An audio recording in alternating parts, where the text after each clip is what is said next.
Hi friends, welcome to learn to earn and be stubborn. చాలా మంది ఆర్కిల్ యొక్క interface గురించి అడుగుతున్నారు.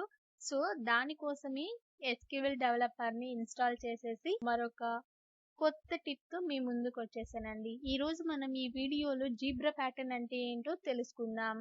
ఇక్కడ చూసారా, నేను జస్ట్ ఎంప్లాయీ డీటెయిల్స్ని డిస్ప్లే చేస్తున్నాను బేసిక్ క్వెరీ ద్వారా.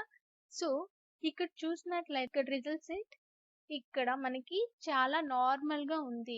సో ఇలా కాకుండా దీనికి ఇంకొంచెం బ్యూటీనెస్ ని ఎన్హాన్స్ చేసేద్దాం. ఇక్కడ వీళ్ళు ఇచ్చిన ఆప్షన్స్, టూల్స్, ప్రిఫరెన్సెస్, ఇక్కడ డేటాబేస్ మెనూ ఉంటుంది. ఇక్కడ మనకి వర్క్ షీట్ అనే ఆప్షన్ ని సెలెక్ట్ చేసుకోండి. Grid in checkerboard or zebra pattern అనే ఆప్షన్ ఉంటుంది. దీన్ని చెక్ చేసి ఎనేబుల్ చేయండి. ఓకే క్లిక్ చేయండి. ఇక్కడ చూసారా, వెంటనే మనకి మన రిజల్ట్ సెట్ ఏదైతే ఉందో దీనికి స్టైల్స్ అన్ని అప్లై అయిపోయి చాలా బ్యూటిఫుల్ గా ఉంది చూడడానికి. దీనివల్ల మనకి బెస్ట్ అడ్వాంటేజ్ ఏంటంటే డిఫరెన్షియేషన్.